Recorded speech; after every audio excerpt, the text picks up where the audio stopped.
All right, so we have some properties of exponents here. You're going to want to take your time to read through this. These are things that you need to have memorized, but I'm going to briefly kind of just explain them to you.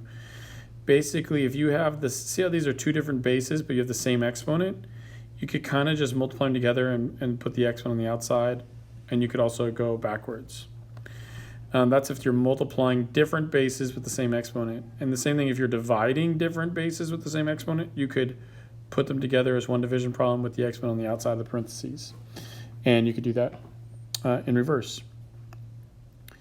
That's multiplying with common exponents. What about with common bases? Well, with common bases, here the bases are the same. That means we add the exponents. And if we're dividing, we can subtract the exponents. And another simple rule here is that if you ever have a base to an exponent in parentheses and then to another exponent, that's just like multiplying these exponents. That's the same thing as just multiplying them. So some rules here that you need to familiarize yourself with. I have a feeling you'll see these types of rules show up a lot on Khan and on the practice that I'm going to assign. So make sure you really understand these rules. Let me show you some examples of them. So let's look at this very first one right here, this example 1. It says solve for k, and it gives us this little equation. The first thing I see is that we have the same base and different exponents. And I think what we want to do is we want to manipulate this so that it looks like that. So the first thing I see is if we have the same base and we're dividing, that means we can subtract exponents. So I would rewrite this as m to the 7/9 minus 1/3 is the same thing as m to the k/9. All right, so in order to simplify this expression here, we're going to need common denominators. And so if we were to think about 1/3 in terms of 9, what we could kind of do is we could multiply the top and bottom by 3 to get common denominators. And that would be like saying m to the 7/9 minus 3/9 is equal to m to the k/9. And 7 minus 3 is 4. So we would say m to the 4/9 is equal to m to the k/9. And therefore, k is equal to 4. Boom. All right, so that's how you do that first problem. The second problem I want to show you is we are multiplying a whole bunch of stuff together, but we do have some that have common bases, like this r to the 2/3, and this r is going to be a common base, and this s to the 3rd, and this is going to be a common base. But we have this square root going on, so we're going to have to apply that first. And if you remember from the previous notes, the square root is the same thing as a 1/2 exponent. So the first thing I would do is I would just think of, instead of this as a square root, I would think of this as parentheses to the 1/2. So if I was to rewrite all this, I would start off with the r to the 2/3. I have an s to the 3rd. I have now I'm going to do everything. I'm going to remember that if you have an exponent to an exponent, it's just multiplying. So the 20 doesn't have an exponent, so that's just going to be a straight up 20 to the 1/2. But this r, this is like an r to the 4th times 1/2, which we'll deal with in a second. And then this s, which I'm going to do in black because yellow doesn't show up really well, would be like s to the 5th times 1/2. Well, the first thing I would do in this whole problem now is I would put this 20 to the 1/2 out front, because that's going to be our coefficient. It's going to be out in front. And then let's look at the r's. So I have r to the 2/3 times, well, 4 times 1/2 is just 2. So I'm just going to say that's like times r to the 2. And then I have an s to the 3rd, and 5 times 1/2 is simply 5/2. Okay, so let's start to simplify this all down. 20 to the 1/2, well, that's just simply the square root of 20. And I could simplify that, can't I? Can't I see that as 4 times 5? And so the square root of 5 is, or square root of 4 is 2, so I'm going to say 2 square root 5.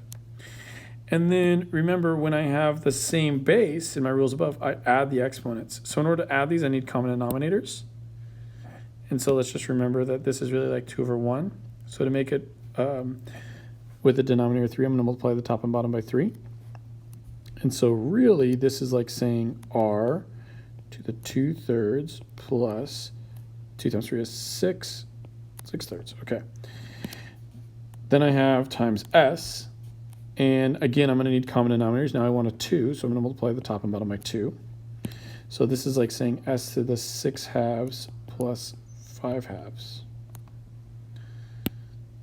Okay, almost done here. So this is already simplified, 2 rad 5. This would become r to the 8/3. So let's write that. And then this would become s to the 11 halves. All right, so this is one way to write it, and there's nothing wrong with this. But sometimes what you'll see is that they'll want you to simplify these things. And so I just want to show you what that would look like. So we know that this is 2 rad 5. Well, what is 8 divided by 3? Right? What is 8 divided by 3? And this, you've probably done this before, right? Well, it goes into it at least twice. 2 times 3 is 6. And you'd have a remainder of 2, right? So you could think of this as 2 remainder 2, or you could think of it as 2 and 2/3. And so that's kind of like saying, instead of r to the 8/3, you could kind of think of that as r to the 2 and times that by r to the 2/3. Okay, we're going to kind of break up the whole part and the fraction part. Just showing you how you would do this. And 11 halves, hopefully you know what 11 half is, but that's 5.5 or 5.5. And so we could think of that as s to the 5 times s to the 1/2. Well, what you can do is all these ones that are whole numbers, you could bring them out. So we could say 2 r squared s5. And then let's see what's left. Well, we have a square root 5. The r is to a 2/3. So remember, if we were to write that into as a radical symbol, it would look kind of like this. And remember, we talked about that in the last video of making it go from exponent form to radical form. And then this also we could write as a radical, and it would be just the square root of s. So I know it looks a little funky, but just to kind of show you this all worked out, you could write this, since you have a 2r squared s to the 5. Since these are both square roots, you could think of this as kind of like square root of 5s times the cube root of r squared. So that's another answer that's totally viable. These are essentially the same thing. For now, I'm fine with this. I just wanted to kind of show you that this is also a correct answer too. So both could work. Anyway, see you guys in the next video.